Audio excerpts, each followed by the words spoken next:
Le Perseus émergea de l'hyperespace dans un flash de lumière bleue, les cristaux de navigation pulsant doucement, alors que le vaisseau ralentissait sa course effrénée.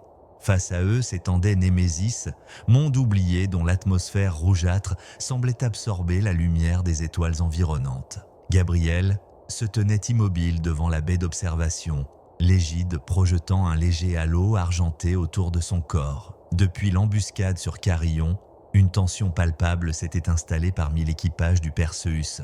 La révélation que l'Empire pouvait désormais traquer leurs armures avait transformé leur plus grand atout en vulnérabilité potentielle. « Scanner planétaire terminé », annonça Lyra, brisant le silence pesant qui régnait sur le pont. Aucun signe de présence impériale en orbite ou à la surface. La planète semble abandonnée. « C'est trop facile », murmura Orion, ses doigts effleurant instinctivement les commandes de tir. « Si l'Empire connaît nos intentions, pourquoi ne pas nous attendre ici ? Peut-être ignore-t-il l'importance de Némésis, suggéra Elias, ses yeux analysant les données qui défilaient sur son écran. Ou peut-être est-ce un piège plus subtil ? Valen s'approcha des capteurs, son armure de gardien du temps émettant de légers battements chronométriques qui semblaient désynchronisés avec le temps environnant. « Les perturbations temporelles sont plus fortes que prévu, observa-t-il.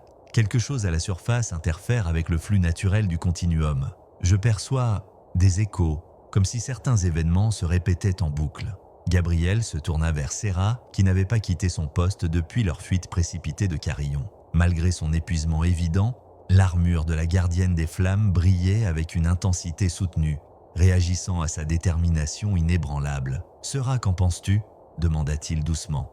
Elle leva les yeux vers lui, son regard trahissant une réflexion profonde. La bibliothèque que nous cherchons est censée contenir des connaissances sur les origines des dévoreurs et potentiellement un moyen de dissimuler nos signatures énergétiques. Le risque est considérable, mais l'alternative est pire. Sans ces informations, nous serons toujours vulnérables. Gabriel acquiesça lentement. Nous descendrons en équipe réduite. Sera Valen, vous venez avec moi. Elias, tu analyseras les données depuis le Perseus.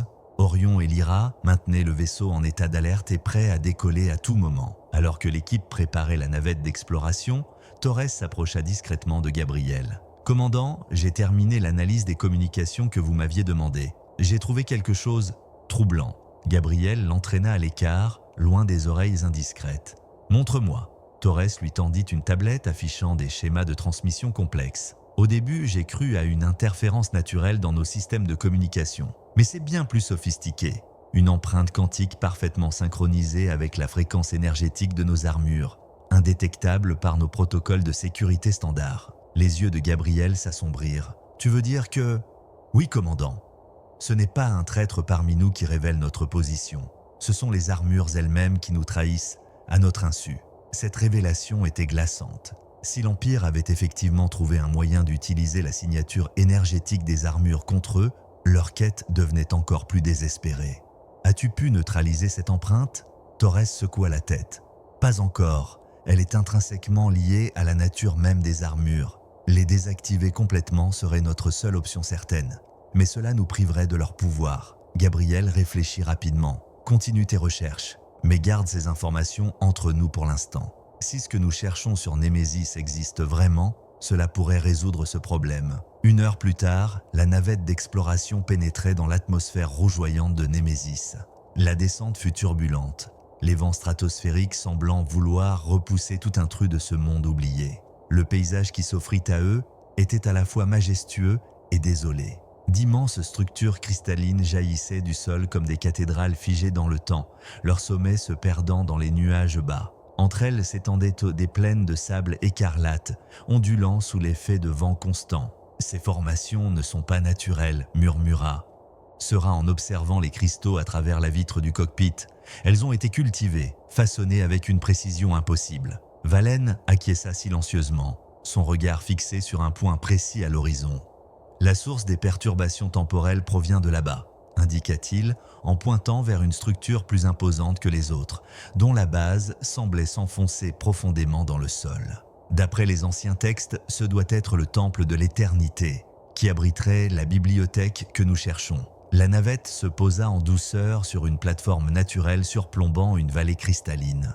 L'air de Némésis, bien que respirable, était chargé d'une odeur métallique et laissait un goût cuivré sur la langue. Restez vigilants, ordonna Gabriel alors qu'ils avançaient vers l'entrée du temple. Selon les sylphides, ce lieu n'a pas été visité depuis des millénaires, mais je doute que nous soyons vraiment les premiers. L'intérieur du temple défait toute description logique. Les couloirs semblaient changer de configuration à mesure qu'ils avançaient, certaines sections paraissant plus anciennes que d'autres sans raison apparente. Des inscriptions luisantes couvraient les murs, similaires aux symboles présents sur leurs armures mais plus complexes, plus primordiales. L'architecture elle-même transgresse les lois du temps, observa Valen fasciné. C'est comme si le bâtiment existait simultanément à différentes époques. Ils progressèrent en silence, guidés par l'intuition amplifiée de Gabriel. L'égide réagissait à son environnement, pulsant plus intensément à mesure qu'il s'enfonçait dans les profondeurs du temple. Après ce qui sembla être des heures de progression dans ce labyrinthe dimensionnel, ils débouchèrent finalement dans une salle circulaire monumentale. En son centre flottait une sphère d'énergie pure qui ne projetait aucune ombre malgré sa luminosité éclatante. La bibliothèque des âges, souffla Serra avec révérence. Elle existe vraiment. La sphère semblait les avoir détectés. Elle pulsa avec une intensité nouvelle, projetant dans l'air des filaments lumineux qui se transformèrent progressivement en symboles, en équations, en visions d'un passé si lointain qu'il précédait l'histoire connue de la galaxie. Gabriel s'avança, l'égide résonnant harmonieusement avec la sphère. « C'est incroyable », murmura-t-il. « Je peux presque comprendre. » Ses yeux, illuminés par l'énergie de l'égide, parcouraient les symboles avec une compréhension croissante. Des images se formaient dans son esprit. La création de la couronne, les premiers dévoreurs et quelque chose de bien plus ancien encore, une menace primordiale dont les dévoreurs n'étaient qu'une manifestation. Soudain, sa vision s'obscurcit, remplacée par une scène terrifiante. Des mondes entiers réduits en cendres, des civilisations effacées de l'existence, et au centre de cette dévastation, une entité d'une puissance inimaginable, utilisant la couronne comme catalyseur de destruction. Gabriel, la voix inquiète de Serra, le ramena à la réalité. Il chancela, s'éloignant instinctivement de la sphère. « J'ai vu » commença-t-il, peinant à mettre des mots sur les visions cauchemardesques qui l'avaient submergé. « La couronne n'est pas ce que nous pensions. Elle n'a pas été créée pour protéger la galaxie, mais pour la contrôler.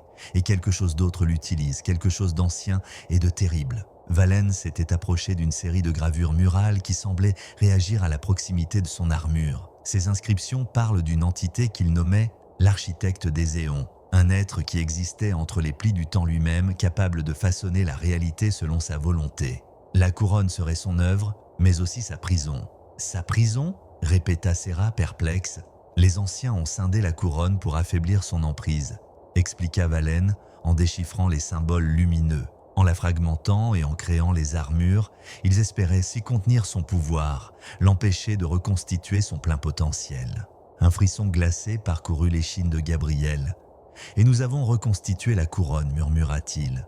Nous avons commencé à défaire ce qu'ils avaient accompli. » Le sol du temple trembla soudainement comme en réponse à cette révélation. Des fissures apparurent dans les murs cristallins, libérant des filaments d'énergie rouge sang qui contrastaient violemment avec la lumière bleutée de la sphère. « Le temple se déstabilise !» s'écria Serra, son armure réagissant instinctivement pour générer un bouclier thermique autour d'eux. Gabriel se précipita vers la sphère d'énergie. « Il nous faut ces connaissances, particulièrement maintenant !» L'égide s'illumina intensément, établissant une connexion directe avec la bibliothèque des âges. Un torrent d'informations déferla dans l'esprit de Gabriel, trop vaste pour être pleinement compris mais suffisamment clair sur un point crucial. Il existait un moyen de masquer les signatures énergétiques des armures, de les rendre indétectables à la technologie impériale. Alors que le temple s'effondrait autour d'eux, Gabriel parvint à extraire cette connaissance spécifique avant de rompre la connexion. L'effort le laissa momentanément étourdi, mais Serra le soutint fermement. « Nous devons partir maintenant !» hurla Valen par-dessus le vacarme assourdissant de la structure qui s'écroulait. Ils se précipitèrent vers la sortie, naviguant à travers des corridors qui se déformaient de manière de plus en plus chaotique. L'espace semblait se plier autour d'eux, certaines sections du temple vieillissant de milliers d'années en quelques secondes, tandis que d'autres rajeunissaient jusqu'à l'état de matière brute. « Le temple ne s'effondre pas », réalisa soudain Valen. « Il se désynchronise du continuum temporel. » Ils atteignirent finalement l'extérieur, juste à temps pour voir l'imposante structure cristalline osciller comme une image réfléchie sur l'eau avant de disparaître complètement dans un flash aveuglant, ne laissant qu'une dépression circulaire parfaite dans le sol écarlate. « Par tous les astres » souffla Serra. « Où est-il allé ?»« Partout et nulle part » répondit gravement Valen. Il s'est dispersé à travers le flux temporel, existant simultanément à tous les moments de son histoire. Ils n'eurent pas le loisir de contempler ce phénomène plus longtemps. Le communicateur de Gabriel s'activa brusquement, la voix paniquée de Lyra résonnant dans l'air. « Commandant, 3 croiseurs impériaux viennent d'émerger de l'hyperespace. Ils ont déployé des chasseurs et convergent vers notre position. » Gabriel échangea un regard lourd de sens avec ses compagnons. « L'Empire nous a devancés, encore une fois. Nous rentrons immédiatement. » Tandis qu'ils courèrent vers la navette, Serra observa attentivement Gabriel. « Tu as obtenu ce que nous cherchions » demanda-t-elle, son souffle formant de petits nuages dans l'air froid de Némésis. Gabriel acquiesça sombrement. « Oui, mais j'ai aussi découvert que nous sommes peut-être en train de déclencher quelque chose de bien pire que la tyrannie impériale. » La navette décolla dans un rugissement de propulseurs, s'élançant vers l'atmosphère supérieure où le Perseus les attendait. Dans l'espace orbital, les croiseurs impériaux avaient pris position, formant un blocus partiel autour de la planète. Ils tentent de nous encercler, analysa Orion, lorsqu'ils rejoignirent le pont du vaisseau principal. Leur formation suggère qu'ils cherchent à nous capturer plutôt qu'à nous détruire. Ce qui confirme nos soupçons, répondit Gabriel. Ils veulent les armures et la couronne intacte. Il se dirigea vers Torres qui l'attendait près de la console principale. J'ai les informations nécessaires pour neutraliser l'empreinte quantique. Lance immédiatement le protocole de recalibrage des armures. Pendant que l'équipage s'activait pour préparer leur fuite, Gabriel réunit ses plus proches compagnons dans la salle tactique. « Ce que j'ai découvert dans le temple change tout », annonça-t-il gravement. « La couronne n'est pas simplement un artefact de pouvoir. C'est une clé, une interface conçue pour contrôler quelque chose de bien plus vaste. Et en la reconstituant, nous avons peut-être commencé à réveiller son créateur. » Il partagea avec eux les visions troublantes qu'il avait perçues, la terrible vérité sur l'architecte des éons et le rôle ambigu de la couronne dans l'histoire galactique. Si ces visions sont exactes, poursuivit-il, l'Empire n'est qu'un pion dans un jeu cosmique dont les règles nous échappent. L'empereur lui-même pourrait être influencé, manipulé par cette entité pour rassembler les fragments de la couronne. Cela expliquerait son obsession soudaine pour les artefacts anciens, murmura Elias, ses doigts s'étraçant des symboles de protection sur son armure. Mais comment combattre une entité capable de transcender le temps lui-même? Gabriel allait répondre lorsque le vaisseau fut violemment secoué par une explosion. Les alarmes retentirent instantanément à travers le Perseus. « Impact direct sur notre bouclier arrière » s'écria Lyra depuis le pont. Intégrité structurelle à 87% et en baisse. Engagez les moteurs principaux, ordonna Gabriel en rejoignant son poste de commandement. Trajectoire d'évasion, Delta 9. Le Perseus bondit en avant, ses propulseurs poussés au maximum alors qu'il tentait de percer le blocus impérial. Les croiseurs ennemis ouvrirent le feu simultanément, créant un réseau mortel de rayons énergétiques que le vaisseau peinait à éviter. « Nous ne passerons jamais à travers leur formation », constata Orion, ses mains dansant sur les commandes de tir pour repousser les chasseurs les plus proches. Gabriel observa tactiquement la situation. Les croiseurs étaient positionnés pour les intercepter, quelle que soit la direction choisie, formant effectivement une cage énergétique autour de leur position. C'est alors que Torres s'approcha précipitamment. « Commandant, le recalibrage des armures est terminé. L'empreinte quantique a été neutralisée. » Un mince sourire se dessina sur les lèvres de Gabriel. « Parfait timing. Lyra coupe tous les moteurs conventionnels. »« Quoi ?» s'exclama-t-elle, abasourdie. « Fais-moi confiance. Coupe les moteurs et prépare-toi à activer le système de camouflage quantique que Torres vient d'installer. » Le vaisseau ralentit brutalement, dérivant dans l'espace comme une cible facile. Les croiseurs impériaux, surpris par cette manœuvre inattendue, ajustèrent leurs tirs pour cibler le Perseus apparemment vulnérable. « Camouflage quantique activé », annonça Torres, ses doigts dansant sur les commandes avec une précision chirurgicale. Une vague d'énergie translucide enveloppa le Perseus, tandis que les 6 porteurs d'armure se concentraient simultanément, canalisant leur pouvoir à travers le nouveau système. L'effet fut immédiat et spectaculaire.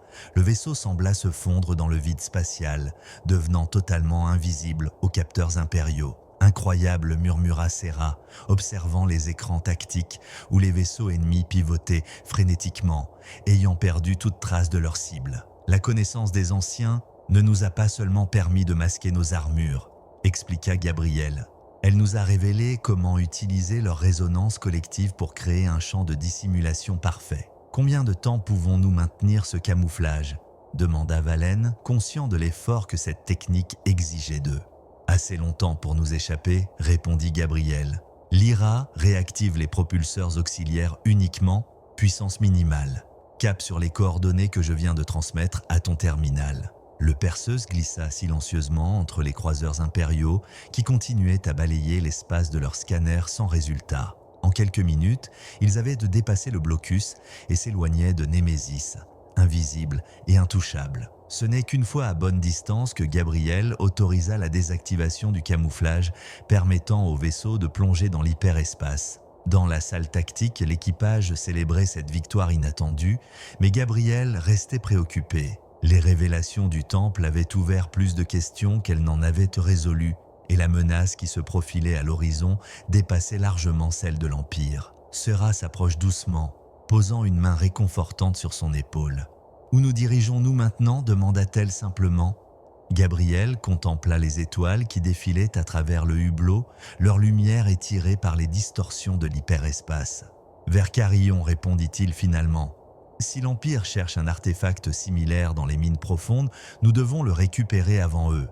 Maintenant que nous comprenons mieux ce que nous affrontons, nous ne pouvons pas laisser d'autres fragments tomber entre leurs mains. » Et après Carillon ? Gabriel tourna son regard vers elle, ses yeux reflétant à la fois une détermination inébranlable et la conscience écrasante du fardeau qu'ils portaient tous. « Nous trouverons l'architecte des éons », déclara-t-il gravement, « et nous terminerons ce que les anciens ont commencé il y a des millénaires, avant que notre galaxie entière ne devienne son terrain de jeu. » Le Perseus poursuivait sa course à travers l'hyperespace, transportant à son bord des guerriers qui, sans le savoir, étaient devenus les pièces centrales d'un conflit cosmique dépassant l'entendement humain. Un conflit dont l'issue déterminerait non seulement le destin de leur civilisation, mais peut-être celui du temps lui-même.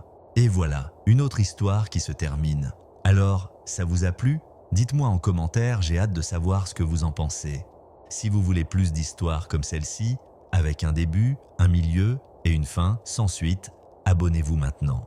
Comme ça, vous ne manquez rien et il y aura toujours une nouvelle aventure à découvrir. Envie de soutenir et d'aider à proposer encore plus d'histoires par jour ? Le PayPal est dans la description. Avec votre aide, je peux créer encore plus de contenu pour vous.